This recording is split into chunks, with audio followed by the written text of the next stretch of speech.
Hello, and welcome to this exciting Friday night episode of Animal World Live with me, Brent the Smith. So we've got a bit of a funny story, and VM accidentally deleted the opening title sequence because we were planning on upgrading it, but it wasn't finished yet. But anyway, so no opening title sequence this evening, just a very, very, very unhappy Claw for having to suffer love. But we decided, since she's not in the opening title sequence, today we'll say hi. Say hi. Very disinterested in being on the show. But she normally causes absolute pandemonium during the show. So we're going to get her to say hello. And then she's going to run inside to Uncle Charles to get a treat. You're going to go get a treat. Go get a treat. Go, get out of here. So welcome, let's see who we've got with us today. Hello Linda, Holly, Rosemary, Dov, Julie, Kathy, Steve, TD Kid 1, Barbara, Velma, Vicky, Peter Pan, Lisa G, Timber Jack, Tom. So great to have so many of you guys with us today. Danny and Bonnie in Niagara Falls. Hello Dov. Dov says we're not in sync. Vim, is there a sync issue?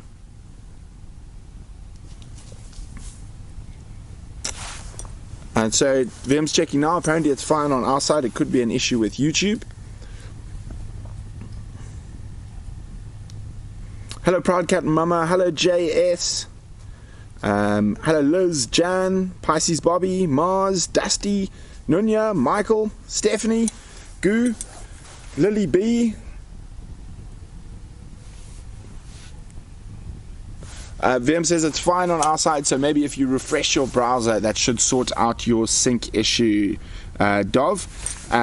Okay, so we've got a very, very exciting episode for you today. Of course, we've got a special guest, but before we get into one of my favorite topics in the whole world, which is, of course, the African wild dog, we have some highlights from the live cams. And remember, I don't know what's been seen yet, so we're going to be watching them together just to see what's been happening. So hit us with the first one, Vim.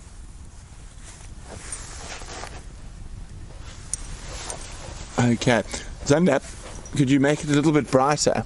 I can't see. Ah, there we go. It is a cat. Ah, it is the male lions coming for a drink at Boskamp. And it's always wonderful when they're on that camera because the roars are spectacular. And I'm very much looking forward to go spending some more time with the Rietspraat boys in the near future. Here they come. Oh, looking hungry. Watch out, giraffe. When those boys are hungry, there tends to be a giraffe in their sights somewhere in the near future.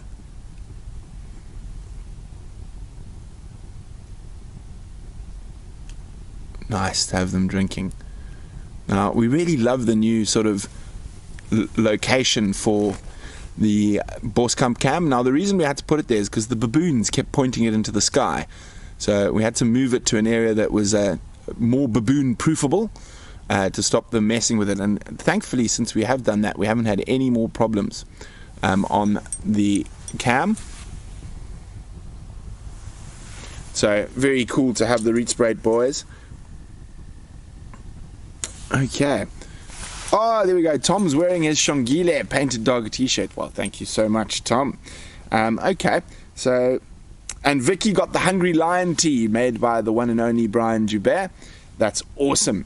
Now, as I said, it's some very exciting news with Brian, but you're going to have to wait a little bit longer. But he is coming up with some incredible new designs over the next little while. Okay, let's jump to the next clip and see what it is.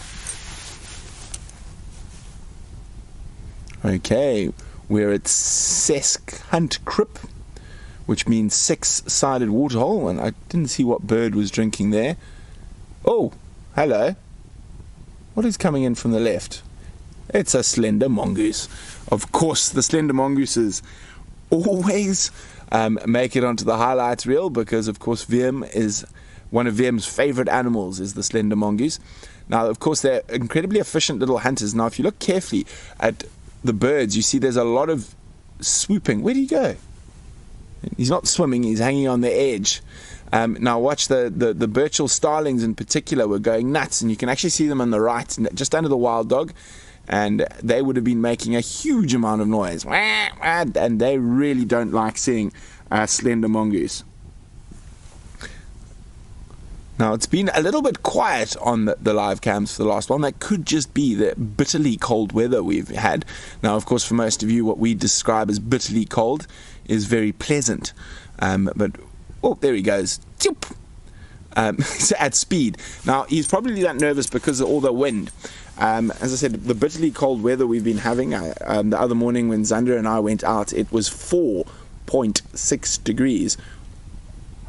Oh, we're going to go live quickly across to the Lapalala Wild Dog Den. It sounds like the puppies are on their way out live right now. So this is coming to you 100% live. This is not a highlight.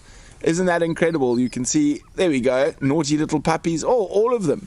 Now, I've been managed to count 11 so far. There could be more. Isn't that cool? So, and you can see, I'm not going to talk too much about this because we do have our very own wild dog expert in residence this evening. Oh, shame! Oh no! I do think it's hilarious because that big lip. Poof! Puppies falling on top of each other. So how many went in? 3. And we got 4, 5, 6, 7, 8, 9, 10, 11, and I think there's one off 12. I'm not sure. They're so difficult to count. Absolute pandemonium. Puppies everywhere, says Cat 3. Dusty things, puppies! So cool. Rosemary can count 11. Mauricia, I agree. It's so difficult to count while they're moving around. They are too cute, Lisa. Danny, I can't get over how absolutely awesome they are. Peter Pan, gotta love the puppies. Counted 11. Whoops, rolling pups. I think 12. I just want to take one home. They're quite smelly, Tom. Cuteness overload from Pisces Bobby. I call them plunk puppies when they fall in from Velma. Shamsung, what age will they lighten? They've already started lightening, to be honest, Shamsung. But again, save your wild dog questions for Grant. We're going to have all the questions. My dad says he's counted 11. 11 is the only number I've been 100% certain on. So there we go. Puppies. Okay, I got sidetracked there. We're back on puppies. They're off on a wander. Oh, they're back. Now we're back to me. So, okay, I'm sure the puppies are going to interrupt us a few times during this broadcast. But I think we've got one more highlight from the live bush cams to come. Oh, no, that's it. That was no more highlights. Sorry, Vim. Oh, Nunya, excellent idea. We need to make a puppy t-shirt. We'll definitely be on that. Goo, again, please save your wild dog questions for our wild dog expert who's going to be here, or he's here, but he's going to be on camera in a few minutes. So that's a great question, Goo, but just keep it in the pocket. Okay, so there we go. Now we're going to move across to our news. Now, we forgot to do the news last week because we had some tech issues. So I do apologize. Our news is the news from last week, so it's a little bit behind. But the first news article we've been focusing on is the mysterious death of elephants in the Panhandle of the Okavango Delta. And there's over 100 elephants that have died so far. Initially, when you have die-outs like elephants, with elephants like that in Botswana, anthrax is most commonly associated with it, but at the moment they're not 100% sure. So the samples have been sent off for testing, and we will be waiting to hear what is actually causing those deaths. So very, very, very, very interesting. Now, in large populations of elephants, like Botswana has one of not the largest elephant population in Africa, sometimes disease or drought, or although they've had a particularly good rainy year, can take effect. So it's going to be interesting to see what comes up from that. Shamsung, the app, I really want the app. There's very good news on the app shortly. Okay, and very big news throughout the conservation world is the fact that for the very first time, pangolins have been taken off the Chinese traditional medicine markets. They are no longer considered to be Chinese traditional medicine. However, that is very, very exciting, and it's going to be very interesting to see now. I think with China policing on the other side, we could see a decline, I'm hoping, in the illegal import of pangolins. And I think one positive we can take out of the global pandemic that is the COVID-19 virus is the fact that it is forcing some of the more traditional rules and regulations in China to change. So when it comes to wet markets and trade in or farm, even in farming wild species. So that's going to be very, very interesting to watch as that story develops over the next couple of months.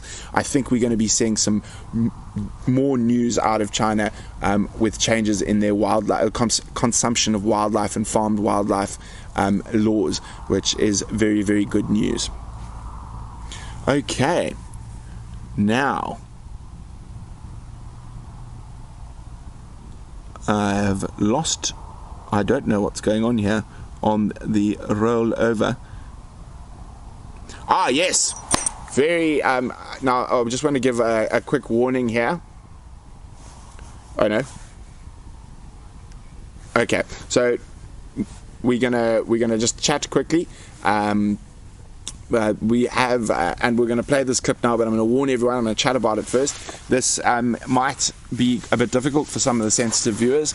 It is, of course, the clip of the male lion killing a hyena cub at the Leadwood Hyena Den.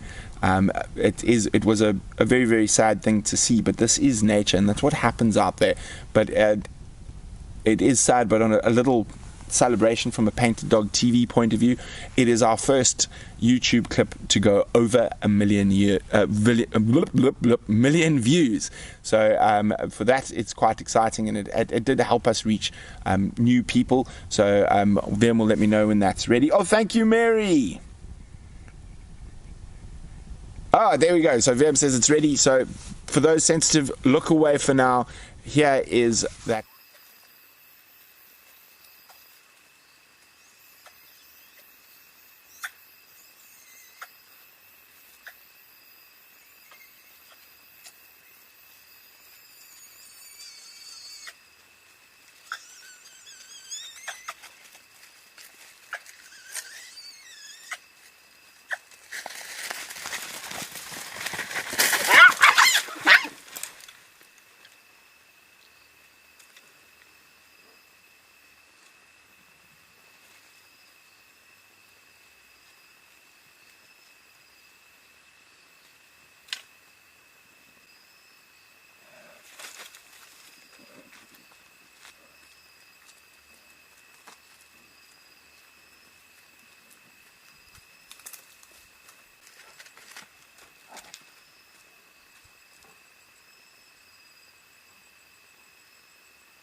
Thank you so much, Vicky. I see people have realized that Howard, so Velma's name's Howard, not Norm.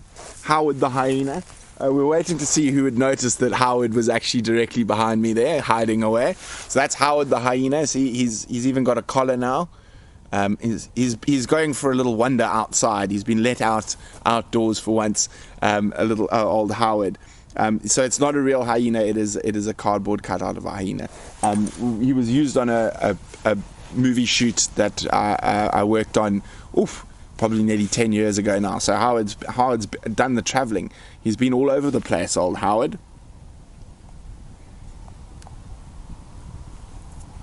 Thanks so much for all the congratulations on the 1 million views. We really, really appreciate it. And yeah, it's exciting times, and we're hopefully going to be growing Painted Dog TV slowly but surely. And with that, we've got some very exciting news at the end of the show. But for now, VM, are we ready? Let's wait. Don't want to get into trouble. Although VM did delete the OTS before the show today, so I think I can get away with a bit of naughtiness today. So before we bring on Grant Beverly from the Endangered Wildlife Trust, we've got a few little highlights of the most epic little wild dogs that just interrupted the show earlier, and how the adults keep them in check.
Hello and welcome back, and thank you very much to the wild dog sitting next to me. Thanks for having me again, Brent. Yeah, it's always good to be here on Paint a Dog TV. Now look at the camera for us and show everyone what is on your face, Grant. So obviously, other than the obvious face masks as a result of COVID-19, this is a wild dog branded face mask that EWT has produced. Which is available for... You had it on the wrong way around. I did. You had the eyes at the bottom. So it's a wild dog mask that EWT has produced and is available on our online e-shop awesome. At endangeredwildlifetrust.org.za. I'm sure Charles will pop up a link on the feed here for those who are interested in a wild dog face mask. Yeah, so everyone gets to sport the wild dog face mask. Okay, thank you so much. Now, as I said, very exciting stuff. We're going to chat a little bit about the Lapalala dogs, and then we're going to delve into a bit more about what you're going to be up to over the next few months. But for those who might not have met Grant before, could you just give us a little background to who you are and what you do? Yeah, thanks, Brent. So Grant Beverly from the Endangered Wildlife Trust. I am the Lowveld Regional Coordinator for the Carnivore Conservation Program. Quite a long title, but essentially I monitor the endangered and threatened carnivores for the Endangered Wildlife Trust in the greater Kruger area, with the main focus being on African wild dogs. That is awesome. And of course, you know, wild dogs are one of our favorites. And Steffi, I know, is here, who named the Melita Pack. Yes, the Melita Pack. And so it's very important in terms of keeping an eye on all the wild dogs because they range so far and wide. So very, very exciting stuff. But how awesome is it to have a live camera on a den? It certainly is. I think we mentioned it as one of the world's first in terms of pups being this small and live. And you know, just from to give the viewers also insight into the fact that it's really important from a research point of view as well. You know, it's not just about having the live camera up and the scute and whatever. It's really giving us some amazing insights into the behavior of the adults and the rest of the pack around the pups, and exactly the age that the pups are coming out of the den. So there's been some really amazing insights that we're getting, and some of the questions that viewers are asking are also being answered by this live camera being there, which has been really awesome just from a research point of view. Yeah, now Betty Sleep asked on Facebook before the show whether the other adult dogs would push the puppies back into the den, or was it just mom? Well, that video showed us. Clearly shows. And then, I mean, just it links back to how special wild dogs are because they're cooperative breeders. So all the other adults in the pack will help raise the pups, help look after the pups. And if different pups are going in different directions and mom is dealing with a couple, then the other adults will also help out and sort of discipline them and get them back into the den. Yeah, so they certainly do all help with looking after the pups. Now, Steffi, we're going to get to the Melita Pack in a little bit. We're just going to focus on the Lapalala Pack for now, and the ability to have these cameras. in this position. And someone was asking, who was that? Pterodactyl says it is in a boma. It is. Yeah. Yes, that's right. So, and this is, we'll allude to a little bit later in terms of, the bigger work that EWT does. And very similar to the Melita pack is that this pack was relocated as a result of potential for human-wildlife conflict. And when they were moved into the boma in Lapalala Wilderness, the female was already pregnant, and that's when the female had the pups in the boma. That's why. And we were hoping that the Melita pack would find some boyfriends this year, and we could put a den on a wild, a live to camera on a wild den. But we certainly were hoping. Still might happen. It still might happen, and the Melita pack is still roaming around in the area that I'm monitoring, and we actually had them on the wildlife estate fence. When was it? Yesterday, yeah. Where Brent and I actually went out together to follow up on them. So there's certainly a lot happening in the world of wild dogs in this area. Now, so we just got a few more questions. We're going to take a few more questions about the Lapalala pack, and then we're going to move on to the sort of greater Kruger wild dogs and Grant's main project. We're going to have to bring Derek back onto the show to answer more questions about Lapalala. Answer more questions about the Lapalala pack. Now I've lost that question. Cookie B says it looks like organized chaos. Mars would like question: the dogs are so active at night and quite noisy. How do they stay safe from other predators like that? So it is, and it's a recent research that we've looked into, and really they're safe inside the den. Yeah. And that obviously in terms of monitoring this pack within the temporary holding facility or the boma, they're not at risk of lions coming in like we saw with the lion coming in for the hyena pack. But the pups would go into the den, which goes quite deep. In fact, most dens can be up to 2 meters deep. So the rest of the adults would attract any predators or any threat away from the den under normal circumstances, and the pups would be forced to go into the den. And that's part of the behavior that you see here with the pups and the adults as well, is that they keep encouraging them to go back into the den, which is instinct, and that's where the safest place is for them, in the den. And earlier this week, male lions did arrive at the edge of the boma, and the adults were actually running around and alarming to bring the attention away from the den. So that's essentially how they would do it. Oh, we've got so many good questions coming in here. Yes, Bob, I'm wearing shoes and socks. It's very cold. There we go. There was something here. There we go. Dusty things. Do adult males help as much as the females? Yes, so they're equally cooperative, obviously other than the females, the alpha female suckling, but they will help. All individuals will help in terms of bringing food back and regurgitating back, which the pups have started doing in the last couple of days, eating the regurgitated meat. Today was the first time. They were eating meat, they will all equally help with raising the pups. Michael would like to know which individuals are in the Lapalala pack are collared. I think there's more than I think there's. Yeah, so there's an alpha male that's collared, there's an alpha female collared, and then there's a subordinate female that is collared at the moment. But we actually may be collaring more individuals in the pack when they get released, just to increase the monitoring once they're released from the holding facility. There we go. TD Kid 1 says pack dynamics are so fantastic. I would love to observe and record. Steffi, how do the dogs decide who will stay behind to babysit? The decision's quite random because they alternate, and in terms of that alternating when they're going out to hunt, it's important for all members of the pack to remain fit. So when they're going out to hunt, they will alternate, and it's random. And even eventually the alpha female, when she needs to start gaining fitness again, she'll go out to hunt, and then other subordinates or other adults within the pack will stay behind. And then, Di Everett, when the pups go back into the den at night, is it through night vision or scent? A bit of both. So it's quite at that age. Wild dog vision is pretty similar to human vision, slightly better, but pretty similar.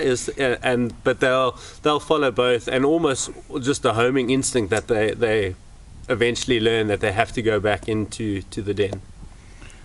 JS, will they vaccinate the puppies before they leave the boma? No, so the adults have been vaccinated, and it's still fairly new to know if it's passed down from the mother, but they're too small to vaccinate them at this age. They'll only be vaccinated after 6 months, so it'll be after they've left the boma. Yeah. But they will be vaccinated. Yes, but they will be vaccinated. And then Mihia says, do you think they should have been controlled in the past or just left alone? What damage has been done by culling these beautiful dogs?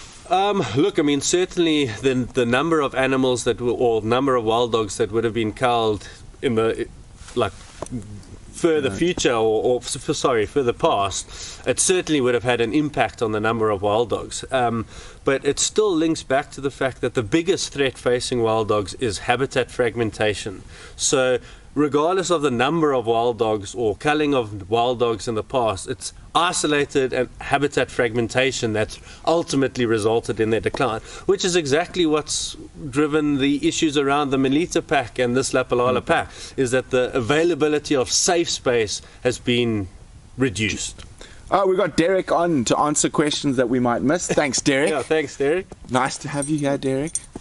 So that's nice. So Derek, for those of you who don't know, Derek is He's the Waterberg coordinator for the Carnivore Conservation Program. So this Lapalala pack is within his area. As I'm based in the Greater Kruger area, he's based in the Greater Waterberg region. Yeah, so Dusty thinks it's amazing how they make sure that the pups don't fall down the high side of the den. They're very, very, very good, I suppose, families rather than parents, because the whole pack looks after them. Exactly. Barbara would like to know, I'm not sure if you do know about this, but I'm sure you have an idea. I'm not sure who it was, you or Cole, who moved dogs from Tembe to the Kalahari. So there's been a couple of moves, but I was involved with the most recent move, which is in Tembe to Kalahari, where he crashed in the plane during the translocation. Yes, that was me. That was quite a scary experience. Yeah, in fact, I recently put a memory of it on Instagram. Okay, of the actual plane, so it might have been from that people had seen. Guys, go, if you haven't yet, I'll be very disappointed in you. You need to go follow, if you are on Instagram, at KNP Wild Dogs, and that is Grant's, and if you want the updates on all the dogs and happenings in this area. Okay, so we're going to move away. Darcy Ann, last one. What age did the pups start hunting? So they will start following the adults on the hunt from around 6 months old, and that's when they've left the den and they start following the adults, but they won't actively be involved with hunting or bringing down animals until they're about a year old. Okay, so there are so many great questions. Derek, if you don't mind popping in and answering some of the sort of biology questions that are in there, we're going to move on. Okay, last one from Steffi. Steffi Marks, what age do they stop, or they're weaned? Do they stop taking milk? So it's actually a bit of a transition phase. So from about 3 to 4 weeks, they start eating meat already, and then at about 3 months, they would be weaned completely on meat. Okay, now we're going to be moving on from these epic Lapalala wild dogs to the equally epic dogs of the Lowveldt and the Greater Kruger National Park. Now, you've just recently finished a long-term study. Yeah, so there's been a couple of back-to-back studies. So the Endangered Wildlife Trust has been involved in collaboration with Sandparks and the State Veterinary Department for the last 4 years on a disease survey and targeted vaccination of the wild dogs following that canine distemper outbreak. Yes, that was horrible. In 2016, there was an outbreak within Kruger, and at the same time there was an outbreak in Chishliwa Mfolozi Park in KwaZulu-Natal, and as well as in the Kalahari. So that sort of was the launching of a new disease survey to look at disease that's affecting wild dogs, and also with the increased concern for the rise in rabies. And I'm sure you've alluded to it before. Within Hoedspruit, we lost a whole pack of dogs. Yeah, the whole pack of dogs, exactly, which was one of the original packs within the sort of Leadwood, Hoedspruit area to rabies, and that led to the launch of the disease survey, and it's just been wrapped up towards the end of 2019, and the final report has been submitted now, looking at sort of the threats that wild dogs within the anthropogenic threats, which are disease and not unsurprisingly, but disease is actually not the biggest threat that they're facing. And even though it's scary. even though it's from an anthropogenic in terms of rabies and canine distemper coming in, snaring is continuously coming up as one of the key threats or key sort of concerns for wild dogs. They're indiscriminate traps, you know. An entire pack of wild dogs moving through an area get caught in, so that's something that we have focused on, will come up. And this is a bit bigger than we're continuing to focus on within the greater Kruger area, both inside and outside of protected areas, is snaring. And then human-wildlife conflict, which we saw with the Melita pack, we've seen now in Lapalala, but there's a number of packs because of their wide-ranging habits that move outside the boundaries of protected areas. Wild dogs easily move through fences, under old warthog holes or aardvark holes or porcupine holes, and that's a big component of the work that I am almost constantly involved in the greater Kruger area, is monitoring the packs that are moving outside. So this is a slightly bigger version of a gin trap, which is not as common anymore. No, not anymore. They used to be very common. They're now illegal, thank goodness. It is essentially illegal. Yeah. So now, I mean, talking about snaring being such a big problem, I mean, how often or in a year do you get called for snared wild dogs? So, it varies depending on the season and so the time of year. Generally, snaring increases during winter. And over the last 5 years, I think there's been 55 wild dogs off the top of my head that were reported with snares or carrying snares. 10 a year. 10 a Almost year. one a month. Exactly, and so that 55 wild dogs is a great percentage of the population that's and affected by what snares. is the total population for Greater Kruger now? It varies between 250 and 300 depending on if you're including pups or not. So, but 250 as a fluctuation. You're looking at a major percentage. A third of the population in a year that's been caught in snares. Fortunately, it's kind of links going towards, and you know, Brent, you and I have spoken about it in terms of GPS satellite collars and how important those are to monitor, and that's always part of the ongoing work that we're doing. With GPS collars, we are then enabled to monitor wild dogs more closely, and it's an early warning system when packs are slowing down, or if an individual is caught in a snare and the pack hangers around there, and that's part of work that's going to be hopefully happening in the next couple of months, to be more proactive about these things, you know, being proactive about removing snares, which reserves and sandparks and private reserves all do it, but we want to streamline that process using wild dogs as sort of an indicator for snares, for disease and human-wildlife conflict. Because of the distances they move. Exactly, because of the distances that they move and the areas that they cover. I mean, you saw, we had spoken about it the other day, about that pack from Kruger that was covering 900 square kilometers. Yeah, you know? That's incredible. Which is just a massive area. And now that's up in the north. Yes, up in the northern part of Kruger. So I saw there was a good question here. Barbara would like to know, is it true that the Kruger National Park is at full capacity for the amount of wild dogs it can hold? It's quite a difficult question because of the shape of Kruger. So Kruger's a linear shape. So if they were equally distributed across the entire area, the size of Kruger could certainly hold more wild dogs. But they're shifting outside of the western boundary because of the linear, sort of relatively thin shape of Kruger.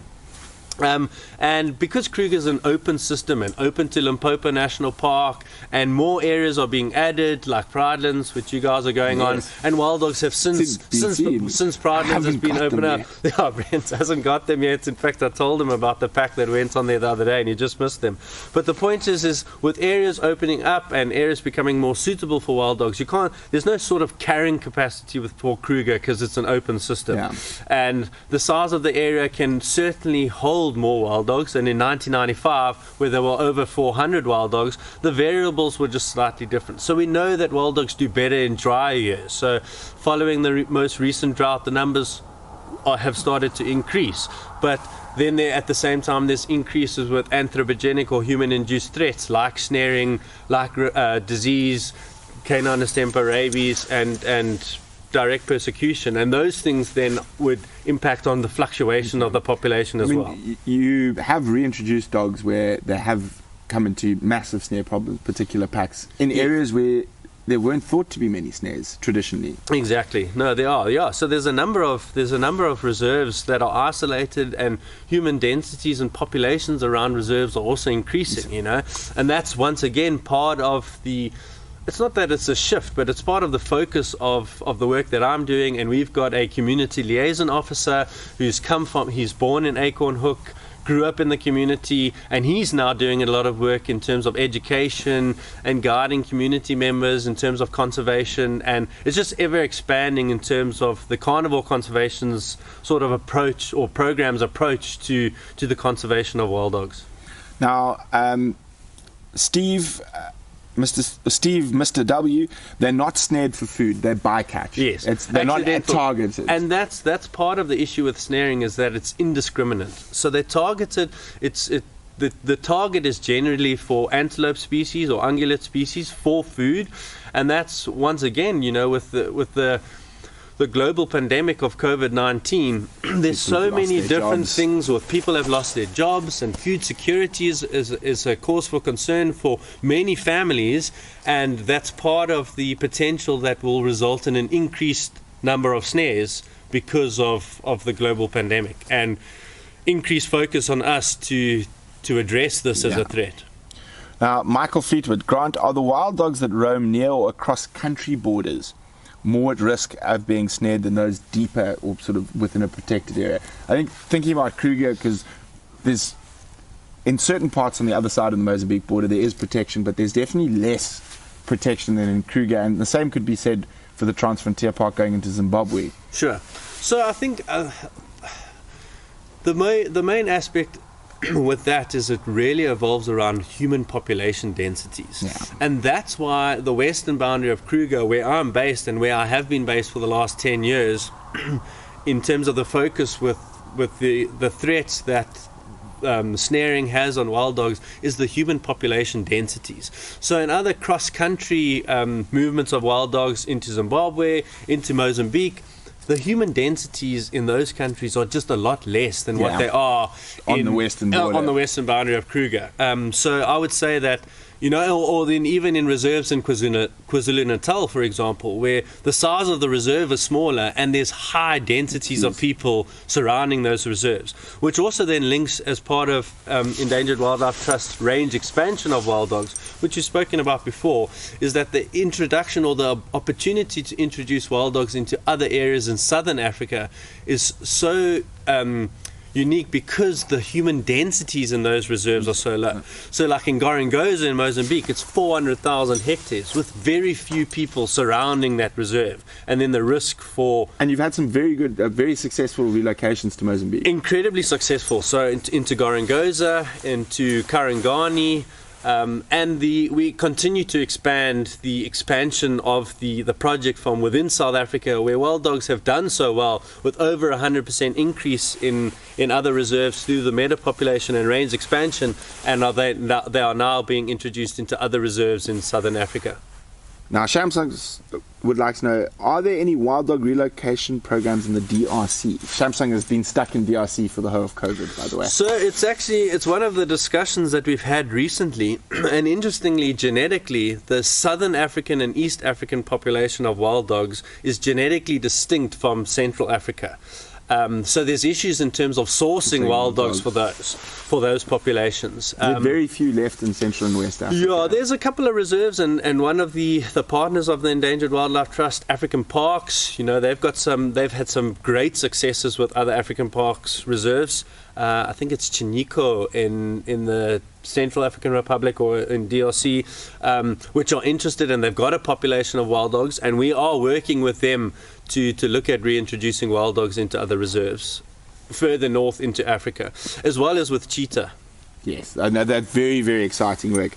Shamsung would like to know, do you have any volunteer programs opening soon? So the Endangered Wildlife Trust does have volunteer programs, which you can find on the website, and it's something that we're wanting to expand through our partnership with you, with giving people the opportunity to come and experience what you're doing and then what we're doing with our ongoing.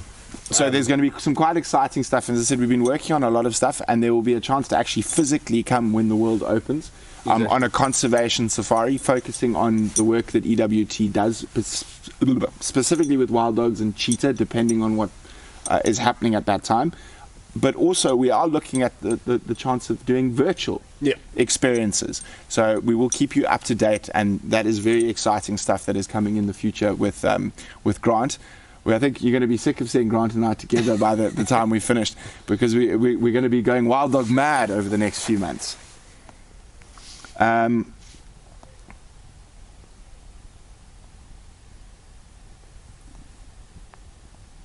Okay. Tom, Tom, people are using snares because rifles make noise and attract anti-poaching, etc. So, and also you can put 100 snares down and at least one of them will catch.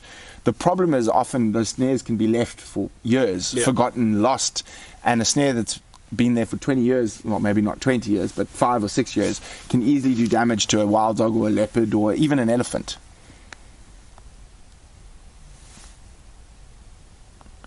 Hello, Ari the Master. Ari was on a drive with us not so long ago for the first time.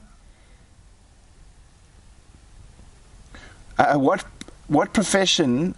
What I'm guessing. Katie Cat's asking, what qualifications would you need to work for EWT or an organization like EWT? Look, I mean, so essentially Endangered Wildlife Trust is a conservation organization, but there's a lot of departments or programs within that, and there's varying qualifications within each program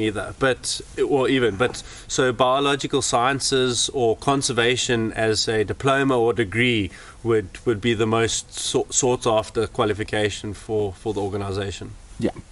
So me here, I'd like to say, what a lovely man you are to protect the beautiful dogs. You're a hero. Thank you so much. No, well, I mean, I find it a privilege to be able to be involved and conserve South Africa's most endangered species. Well, here we go. TD Kid 1 would like to know, can an American woman work for EWT? In fact, our manager is an American male. Yes, so there certainly are opportunities for internationals to work for the organization as well. And then there are other programs. So we had, they appeared on an Animal World Live. Zach and whatnot, he was doing some work at the leopard reserve up in the Waterberg. Yes. I mean, not the Waterberg, in the Soutpansberg. Soutpansberg. Yeah, so there are opportunities to come work, even if it is for a short term with EWT, if you do have the correct scientific background or conservation qualifications to do projects with EWT. And I say all that information is on their website. On the website, yeah. Oh dear. Let her out. Our wild dog is very upset. She's obviously finished her treat. Just tell Charles she can let her out. Shame. Excellent question from Velma here.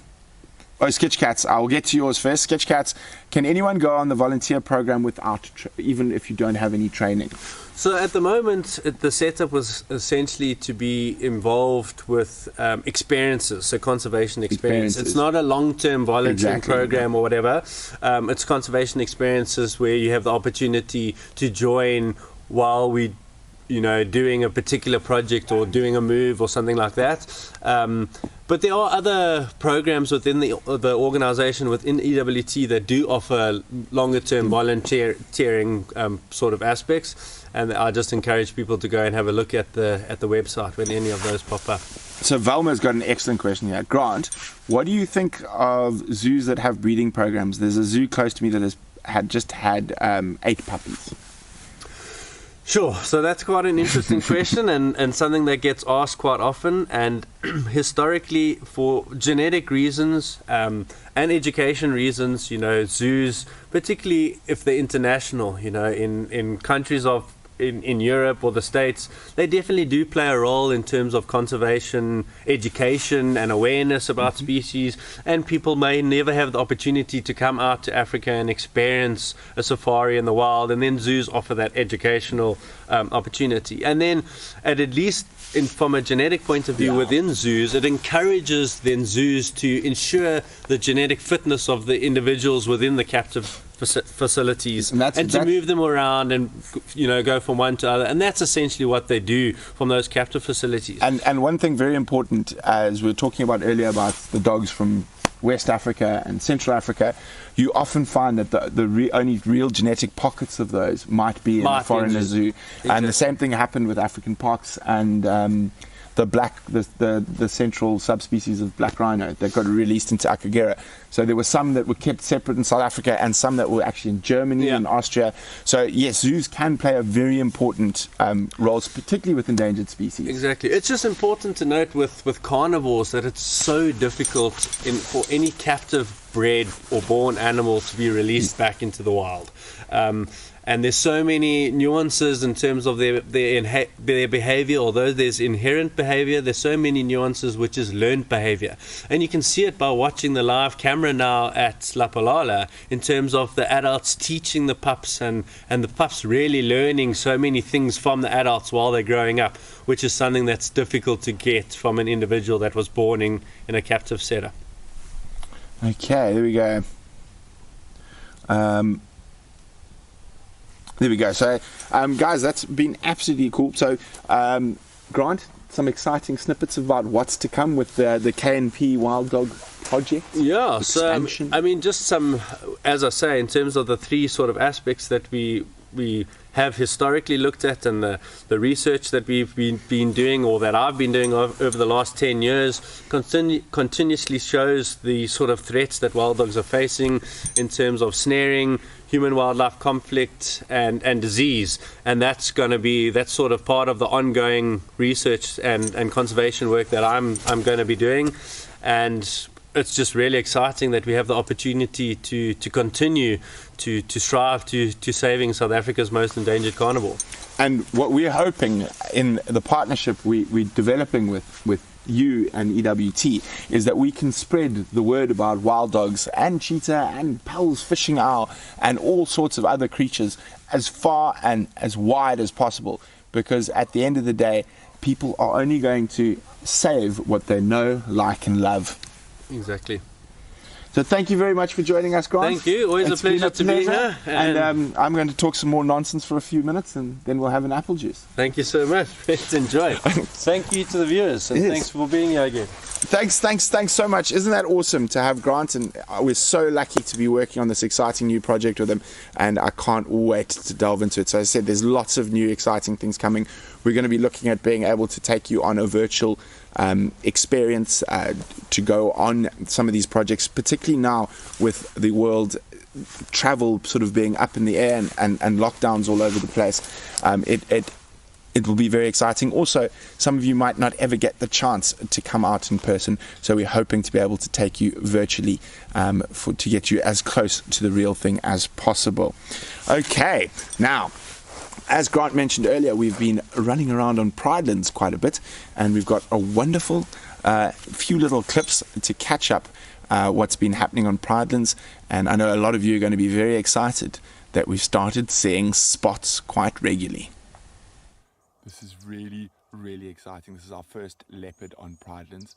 I've spotted it from a huge distance away, but I just wanted to make sure we got a safety shot. We're not sure how relaxed the animals are here, but how cool is that? It looks like a male from this distance. I'm going to show you how far now. See, it looks like it might be a little bit skittish. It's miles down the road. I'm not sure how relaxed it is. So, again, very important when you're approaching new animals. I'm going to go into low range. It keeps the revs of the engine very slow, very clear, very concise, non-threatening. We're going to try to get a bit closer now.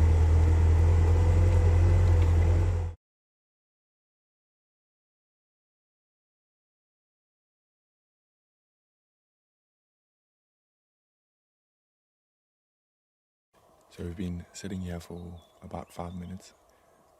Animals probably, the leopard's about 25-30 meters from us, looking very relaxed. So I'm just going to judge how it reacts when I start the car. Not even a movement, so I'm going to try to get a bit closer. And again, new area, new cat, we don't know how it's going to react. There are some leopards that are relaxed here, some that are quite skittish. So that's why we're being extra cautious.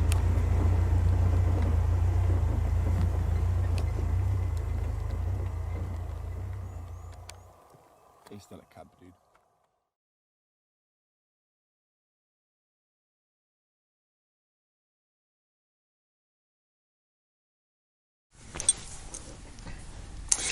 Now, wasn't that awesome? And Charles making his camera debut there, because it was just the two of us out that morning. So well done, Charles. But yeah, very, very exciting. We're starting to figure out the dynamics of some of the big cats on Pridelands, and it is going to be very, very exciting. Now, him and his mom, I've only caught a brief visual of his mom so far, seem to be actually not far. That's one of the sightings I've had of them, was not even 900 meters from where I'm sitting right now. But so very exciting to figure out the leopards of Pridelands. Now, there has been a cat that has been driving me nuts, and she's been incredibly elusive, but I'm hoping in the next couple of weeks we are going to find her. The last time she was seen was with 3 little cubs, so I've spent some time in the Rocky Ridges seeing if I can find her. I'm going to go take a walk right through these rocky ridges behind me, so let's hope we have some luck with some little leopards. So this area is full of potentially great den sites for leopards and lions. Got to be very, very careful when looking for dens in areas like this.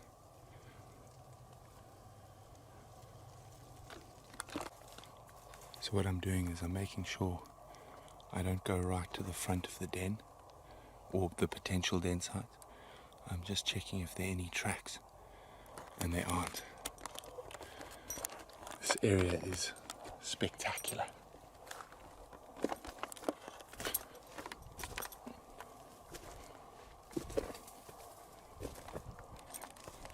So much great leopard country.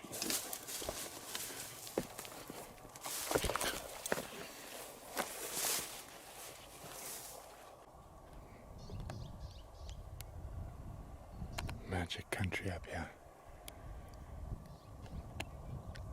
So many good places for a leopard to hide.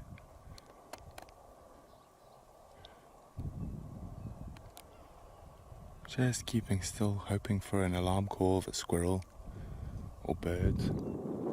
They might give away her position.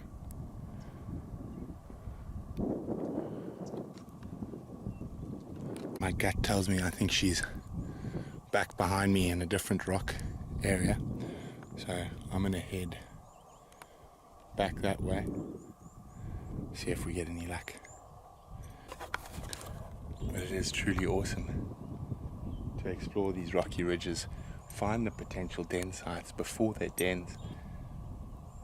Absolutely gorgeous.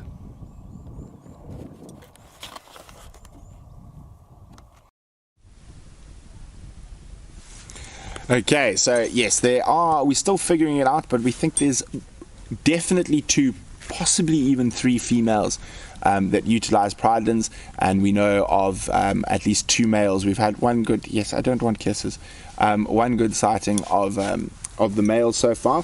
Shamsung, yes, they will be getting names. We are figuring out names with the guys from EcoTraining. Are you done now? After running out here at high speed to jump on my lap, we now want to go away. So yeah, so very exciting. Thank you so much, Velma. Darcy Ann, thank you so much for Trouble's experience. Yes, now Trouble is now done with her time on TV. She's going to go patrol again. Okay, so we can see what other questions we got here. Lots of, cool sunglasses. Thank you, Ian. There we go. So yeah, we're hoping we're going to be able to go. JS, I will not do a Steve in an oh my word moment. When I go looking for dens like that, I go by myself. That's why I'm operating the camera, so I can focus entirely on listening and trying to figure out. It can be quite scary looking for leopard dens, particularly where there are caves and stuff, and you do not want an angry ball of fur and claws and teeth to come out at high speed. They are sometimes called mobile chainsaws, a leopard. So yes, no, I'm very, very careful.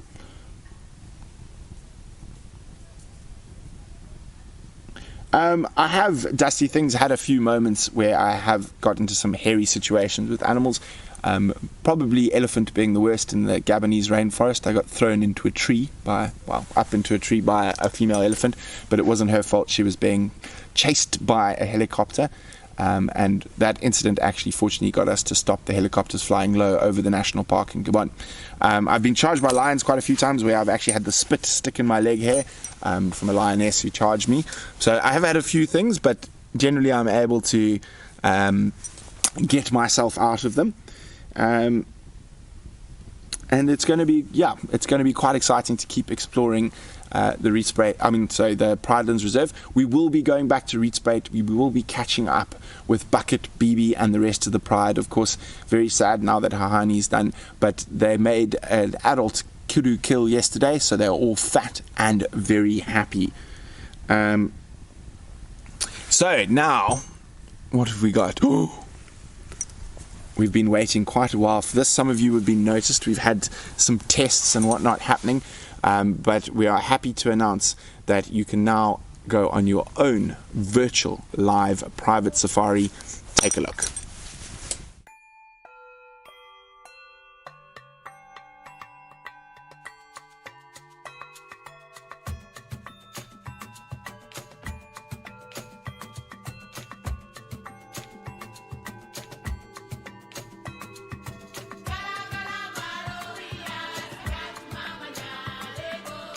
Our expert private guide team has over 40 years combined African bush experience in multiple countries.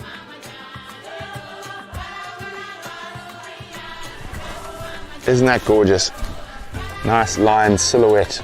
We're just trying to get some nice ID shots and start figuring out exactly who this pride is.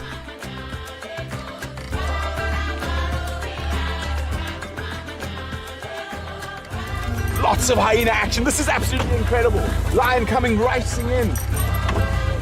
This is absolutely epic.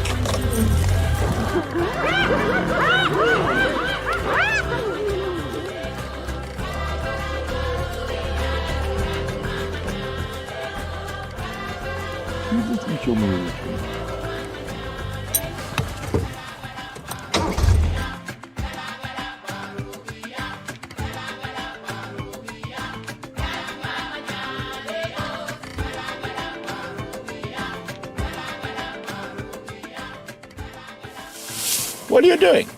You're a little boy. I'm not scared of you. Yeah. You back up. You back up. The female cheetah got chased by a lion. I know she's coming this way, but it's a really difficult area to drive. So we're going to go for a walk.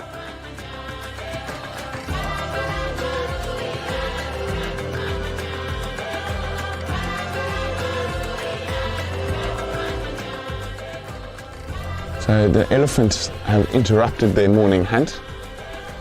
The 5 lionesses have just put this leopard up a tree. We can't see if it's a male or female.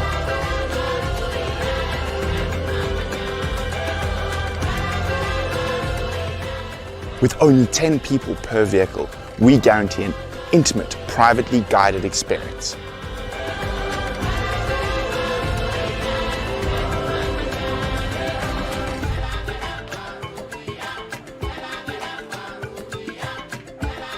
Painter Dog TV and our expert guiding team can't wait to immerse you in Africa in the world's first exclusive privately guided virtual safari.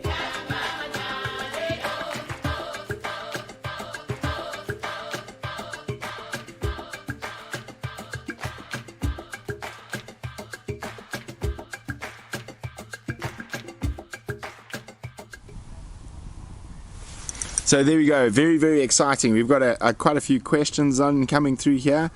Oh, I think I missed a question. I was watching along with you. So Tale of Two Mothers is never really concluding because we're going to be catching up with the with the other characters when we get back out onto Rietspraat. So there will be updates and Tale of Two Mothers continuing sort of indefinitely as we catch up with Mabai and Nyaleti and their cubs. So we will not be canning Tale of Two Mothers. We've decided to sort of extend it on indefinitely, but very, very exciting that. And coming along with that is, of course, a new series, which I'll get into in a second. Now, there we go. So there we go, Liz, exactly. Louis was asking, well, how is this different from Wild Earth? There's a maximum of 10 people. And to start off, the drives will be on weekends, on Saturdays and Sundays. You can either book a morning safari or an afternoon safari. They'll be 2 hours long, and of course all the more details you need, you can email info@paintedDogTV and we will respond to you there. There are different rates and stuff. We've got pensioners specials for schools, there's corporate rates, there's all sorts of other stuff, and of course it won't only be me. Probably the first couple of drives will be me, but we will be adding extra guides. We're also going to be able to offer this in other languages. We're going to be able to offer it in Spanish and Italian as well as English. So very, very, very exciting. Thank you so much, Michael. We are trendsetters. So basically the concept is this is a private drive. You have a private guide who is yours for 2 hours. They will answer your questions, and you can focus the drive. If a group of you want to get together and want to do a drive specifically focusing on one thing, or the questions focus on that, you can do that. You can, as I said, we got lots of different plans. We're just in the infancy of this, and I think it's got lots of legs, and we're going to take it far with you. Ellie Belly, again, you guys just have to email through to info@paintedDogTV for the rates, etc., etc. And for now, just due to the capacity and there only being so few of us on the ground, there will be 2 or possibly 4, depending on how many people book a week, and that will be Saturday morning and Saturday afternoon and Sunday morning and Sunday afternoon, just so a lot of you I know are at work and will be able to make the drives. If you would like a private drive at a different time with just you, that can be organized. Anything is possible, and if you need to get the rates and stuff, you just email through and we will get back to you on that. The link again is just info@painteddog.tv. There we go. Charles has popped it back there. Bill, I'd also like to see Hassana, but he's at Singita and we can't afford to go there. No, I'm just joking. So yes, there is still work on that, but that is going to take some time. Yes, you do need to email to find out the approximate costs. As I said, it depends. If you want to do it as a group, together with friends, maybe get together and then send a single email so we all know that it must only be you 10 on the vehicle. There will be, as I said, if you want to do that type of stuff, we can email, we can make it happen. We can be flexible with our times. We can do it at any time. However, if you want us to do it at 3 o'clock in the morning, we're going to charge you a lot of money because it's cold and I'm normally snug in bed at that time. Sally, will it overlap with the Wild Earth Drive? Unfortunately, yes, that is the best time to be on safari, where you're going to have the best chances of seeing animals. It will overlap at some points with the Wild Earth Drive. There we go. Liz and Thelma want to be on the same drive already. Vicky says I would need an old lady special. Great plan. So basically what we're saying is with this is we're going to focus on the people on the vehicle. Your questions will be answered. And as I said, I'll be hosting, and then Ali and Tristan will be coming on quite soon. And if you want to book a specific guide, we're going to be putting out who the guides available are at the moment. And you can book a drive with that specific guide, and they will again focus on you for the whole time. But yes, so very exciting, and we cannot have got here without all our amazing supporters, you guys, our patrons obviously, and everyone who just likes, shares, subscribes, spreads the word about Painted Dog TV, and of course to Lead Lenser. For once nothing has come for me to look at in my lovely big lead lenser torch. And of course, EcoTraining, the Stenberg families, Leadwood Big Game Estate, our super chat sponsors. Everyone, thank you so much for all your support. And now we've got one last little surprise for you. As we said, the Tale of Two Mothers is continuing indefinitely, but there is a new season starting on not this Sunday, the next Sunday. What is that date? I can't even remember. I should bring up my calendar.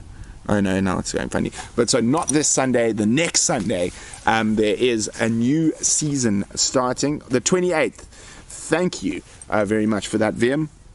So on the 28th, there will be a new season of a new show starting, and that show is called Pridelands.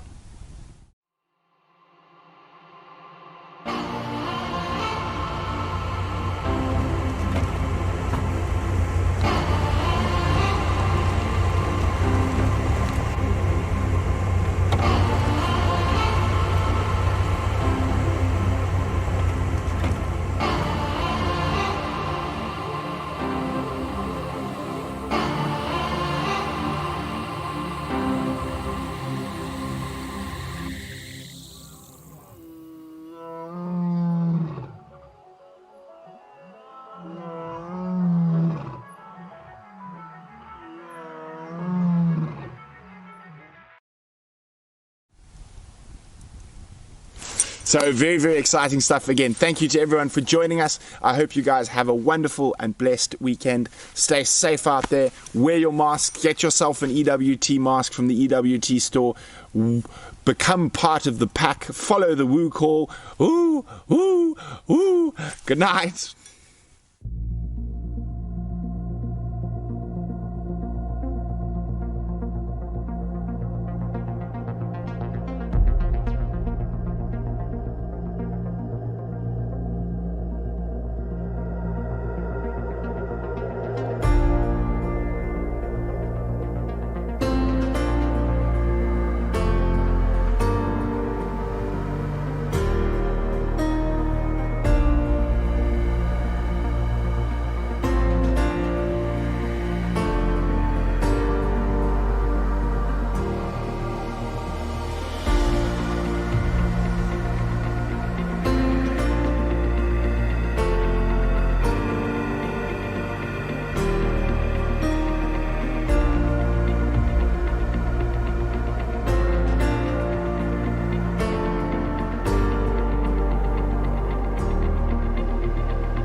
Thank you.